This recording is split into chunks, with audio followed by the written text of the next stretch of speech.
আমি সন্দেহটা আগেই করেছিলাম, আগেই মানে গতকালকে এ নিয়ে আমি এই সন্দেহটা নিয়েই আমি একটা কন্টেন্ট করেছিলাম। সেটা হলো যে মোদির সঙ্গে, নরেন্দ্র মোদির সঙ্গে ডক্টর ইউনূসের যে বৈঠক হয়েছে, সেই বৈঠকে ডক্টর ইউনূস কি কি কথা বলেছেন, নরেন্দ্র মোদী কোন কথার কি জবাব দিয়েছেন, অথবা কি কি বিষয় নিয়ে আলোচনা হয়েছে, তার তথ্য, সে সংক্রান্ত খবর আমরা কোথায় পেলাম? আসলে আমাদের সোর্সটা কী ছিল? মূলত সোর্স ছিল ভেতরের আলাপগুলোর, যে ডক্টর ইউনূসে মানে প্রধান উপদেষ্টার যিনি প্রেস সেক্রেটারি ছিলেন মিস্টার শফিকুল আলম, তিনি সাংবাদিকদের বেশ কিছু ব্রিফ করেছেন, তিনি জানিয়েছেন ভেতরে কী হয়েছে, এবং যা যা বলেছেন উনি সেগুলো দিয়ে আমাদের পত্রপত্রিকাগুলো রিপোর্ট করেছে।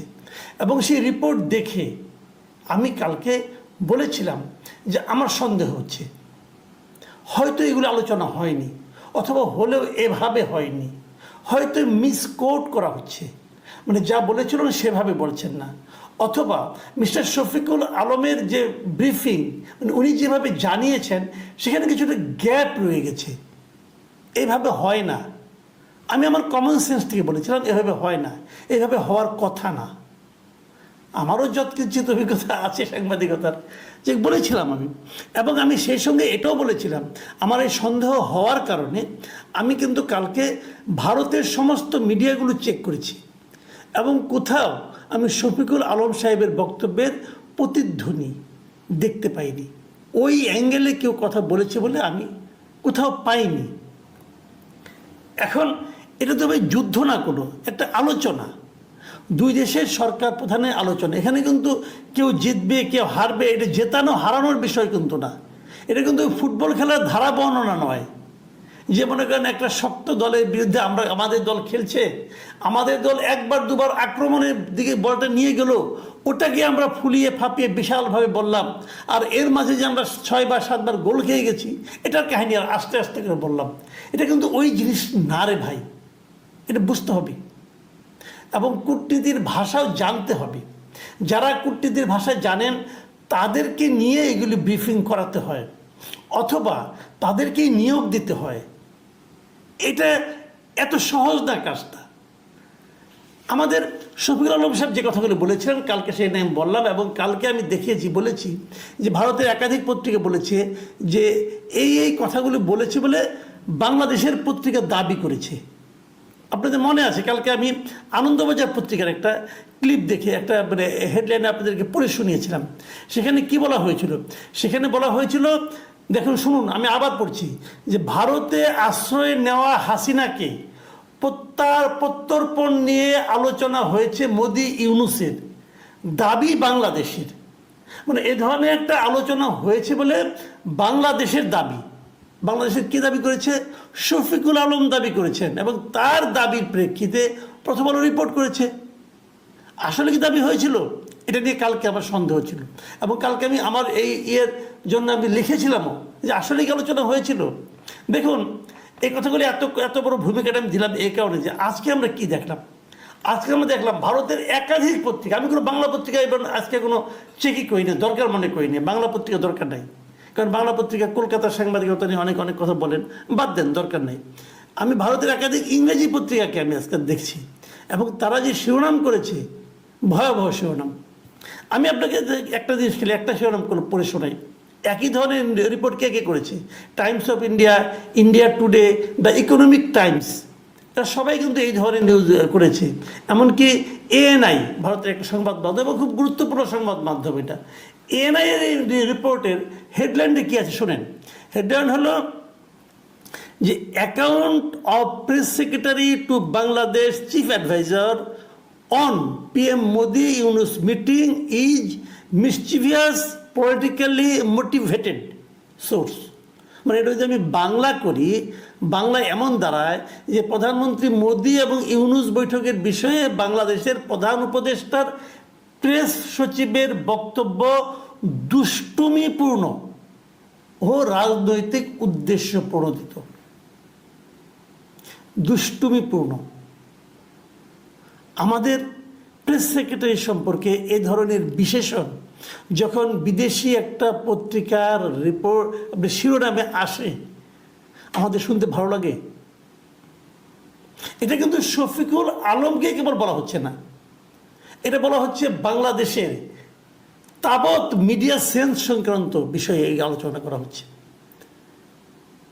মানে আপনি তাহলে এই লোকটা তো যোগ্যই না আমার মনে হচ্ছে, যে বোঝেই না কি বলতে হবে, ভেতরে কি আলাপ হলো, কি আলাপের কি অর্থ হতে পারে এবং কোন অর্থকে কিভাবে প্রকাশ করতে হবে উনি তো বোঝেনই না। এবং ওনার রাজনৈতিক উদ্দেশ্যে প্রণোদিত যে বক্তব্য বলা, এর সঙ্গে আমি খুবই একমত। আমি বিভিন্ন সময় ওনাকে টক শোতে দেখেছি, ওনার কথাবার্তা বলে শুনে মনেই হয় না যে উনি একজন সরকারি কর্মকর্তা, মনে হয় যে উনি কোনো রাজনৈতিক দলের স্পোক্স পার্সন বুঝি।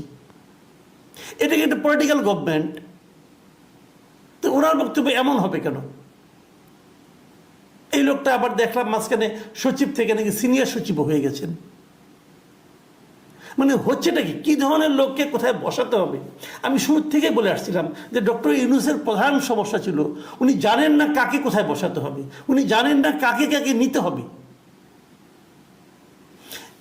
বিদেশের একাধিক মিডিয়াতে আজকে এগুলি লেখা উঠতেছে এবং এগুলো আমাদের পড়তে হচ্ছে। কেন? দেখুন এই পত্রিকাতে ভেতরে কি লেখা আছে আমি আপনাদের একটু পড়ে শোনাই কয়েকটা জায়গায়।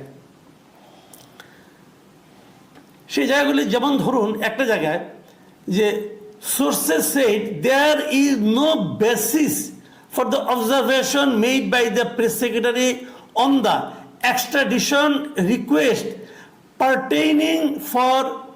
Pertaining to former Bangladesh prime minister Sheikh Hasina. মানে এটা যদি আমি বাংলা করি, অর্থ হচ্ছে সূত্র জানায় যে বাংলাদেশের প্রাক্তন প্রধানমন্ত্রী শেখ হাসিনার প্রত্যর্পণের অনুরোধের বিষয়ে প্রেস সচিবের মন্তব্যের কোনো ভিত্তি নেই। তাদের বক্তব্য কিন্তু ডিপ্লোম্যাটিক বক্তব্য, কিন্তু এই যে আমাদের প্রেস সচিবের মন্তব্যের কোনো ভিত্তি নেই তারা যে ডিক্লেয়ার করতেছে, এটাকে আপনি কিভাবে বলবেন? এটাকে আপনি কিভাবে মূল্যায়ন করবেন? দেখুন ওখানে আরেকটা বিষয় আমি এটা বলি, এর বেশি এটা নিয়ে বেশি বলা উচিত না, কারণ যত বলবো তত তো আমাদেরই গায়ে লাগে, তাই না? তত তো আমাদেরই গায়ে লাগে। এই কথাগুলো আমরা বলবো কেন? লজ্জাও লাগে মাঝে মাঝে, এই কাদের নিয়ে আমরা বিদেশে যাই, কারা এগুলি শুনে কি বলে। ভাই একজন লোক কি নাই আমাদের এখানে যে ঠিক মতো ব্রিফ করতে পারতো? দেখুন ওদের পত্রিকায় একটা জিনিস লেখা হয়েছে, সেটা আমি একটু বলি। কি লেখা হয়েছে এএনআই রিপোর্টে? They said PM Modi also mentioned the importance of elections as the basis of the legitimacy in any democracy. মানে আমি যদি এটা বাংলা বলি, আমার মতো করে বলি, আমি আপনি মিলিয়ে নেন ভাই, যে প্রধানমন্ত্রী মোদি যে কোনো গণতন্ত্রে বৈধতার ভিত্তি হিসেবে নির্বাচনের গুরুত্বের কথাও উল্লেখ করেছেন। মানে নির্বাচনটা হওয়া দরকার দ্রুত, এবং বলতে যাচ্ছেন যদি দেশে গণতান্ত্রিক ব্যবস্থা আছে বলে আমরা দাবি করি, তাহলে আমাদের এটা আগে নির্বাচনটা হইয়ে তারপর বলতে হবে। তার মানে অনির্বাচিত সরকারের ব্যাপারে ওনার যে রিজার্ভেশন, এটা উনি আরেকবার প্রকাশ করেছেন। দেখুন মোদির কথা ভালো কি মন্দ, মোদির কথা আমার জন্য পছন্দের কি অপছন্দের, মোদির কথা আমাদের বাস্তবতার সঙ্গে মেলে কি মেলে না, সেগুলো কিন্তু ভিন্ন বিতর্ক। নরেন্দ্র মোদীকে ঠিক করা কিন্তু আমার আপনার দায়িত্ব না। আমার আপনার দায়িত্ব হলো ওই আলোচনায় নরেন্দ্র মোদী কি বলেছেন সেটা উল্লেখ করা, ওই আলোচনায় আমাদের প্রধান উপদেষ্টা কি বলেছেন সেটা উল্লেখ করা। আমাদেরটা ঠিক না তাদেরটা ঠিক, তাদের বক্তব্য আমাদের বাস্তবতার সঙ্গে মেলে কি মেলে না, ভাই এই বিতর্ক করার দায়িত্ব কিন্তু প্রেস সচিব আপনাকে দেওয়া হয় নাই। আপনার দায়িত্ব হলো কি আলোচনা হয়েছে সেটা মিডিয়াকে ইনফর্ম করা। তো মিডিয়া তো এটা ইনফর্ম করা হয়েছে, মধ্যে এই কথা বলছে গণতন্ত্রের কথা, যে নির্বাচন হলো গণতন্ত্রের ভিত্তি, এটা তিনি বলেছেন। তো এই কথাটা আপনি ব্রিফ করেছেন, দেখলাম আপনাদের কোথাও। তো এগুলো ঠিক না, এগুলো একেবারেই ঠিক না। আমি বলবো এই সমস্ত ক্ষেত্রে এই সমস্ত যারা দায়িত্বপ্রাপ্ত ব্যক্তি আছেন, যেভাবেই হোক ওনারা তো দায়িত্বে যে বসে গেছেন, যে বিবেচনাতে হোক বসে তো গেছেন, অস্বীকার তো করতে পারবো না। তাদের প্রতি রিকোয়েস্ট, ভাই একটু সতর্ক হন। আমি বলবো না শফিকুল আলম ইংরেজি জানেন না, অবশ্যই জানেন। উনি এএফপিতে চাকরি করেছেন, ওনার সঙ্গে আমার দু একবার কথা হয়েছে, ওনাকে আমার যথেষ্ট মেধাবী লোক বলে মনে হয়েছে, এবং সাংবাদিক হিসেবে উনি ভালো সাংবাদিক ছিলেন বলে আমি যতদূর জানি।